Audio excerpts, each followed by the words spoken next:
I admit it. Other than perhaps Resistance Burning Skies, no single PlayStation Vita title had me more excited pre-Vita launch than Escape Plan. Ever since I played it at Gamescom, it's been ingrained in my mind as a promising example not only of what the PlayStation Vita is capable of, but indeed how games can evolve to give us new and unique experiences. And while Escape Plan certainly falls short of that in some ways, it's still a great title, one that's appropriately priced and very much worth your time.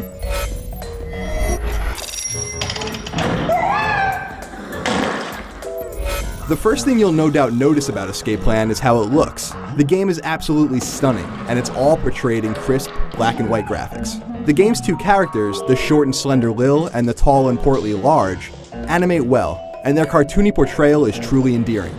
In fact, each and every stage you come across is equally endearing and of a high graphical quality. Escape Plan's story, which tells the tale of Lil and Large continuously eluding capture from an evil mastermind, is lighthearted and humorous. Lil and Large's gruesome deaths are done in a comical, almost non-violent style that really adds to the game's excellent presentation. Because of the fact that Escape Plan doesn't take itself seriously, expect to hear unsettling classical music, studio audience laughter and clapping, and more unexpected sonic accompaniment as you work your way through the game's many puzzles. This slant of sound is unusual to be sure, but really adds a certain je ne sais quoi to a title already oozing with high-quality presentation.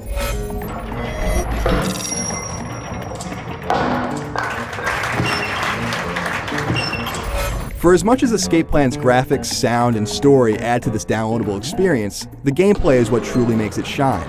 Using much of PlayStation Vita's special control functionality, such as front and back touch and 6-axis motion control, Escape Plan relies on your ability to solve puzzles not using the face buttons and the D-pad, but by manipulating the characters and objects in your environment more directly.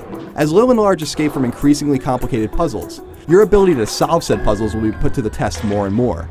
The characters can be moved by swiping the screen. You can knock things out of the way with the touchscreen or push things forward with the back touch. After being encapsulated in a bubble or turned into a balloon, 6-axis almost always comes into play, and death is constantly around every corner.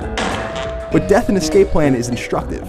Each room you find yourself in poses its own kind of threats, whether it's endless pits, spiked walls, hostile enemies, and all other matter of hazard. Dying only has one consequence. It brings you back to the start of the puzzle so you can try again, while increasing the number of the character's chests who died by 1. This is done to humorously remind you of how many times you died, and perhaps as a way to convince you to be more careful in the future.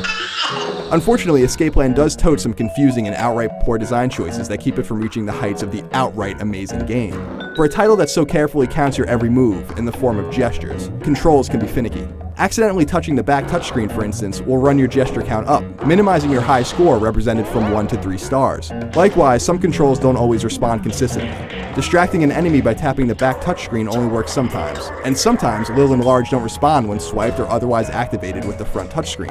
And then there's the way right-handed gamers in particular will often hold their Vitas when playing, directly placing their pointer finger over the handheld's power button. Expect to accidentally put your PlayStation Vita to sleep regularly as you work your way through your adventure.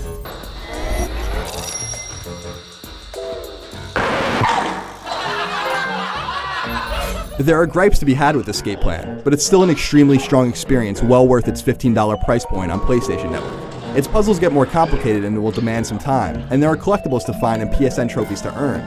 Many of the people who worked on the game hail from the studio that worked on the cult hit Fat Princess, and their knack for humor and over-the-top antics can be seen all over the place. The game encapsulates what more bite-sized games on the PlayStation Vita are capable of, and while there should have been better attention paid to the minutiae that keeps the game from reaching a higher level, it's still an awesome adventure and one I highly recommend. For more on Escape Plan and all things PlayStation Vita, head on over to IGN.com.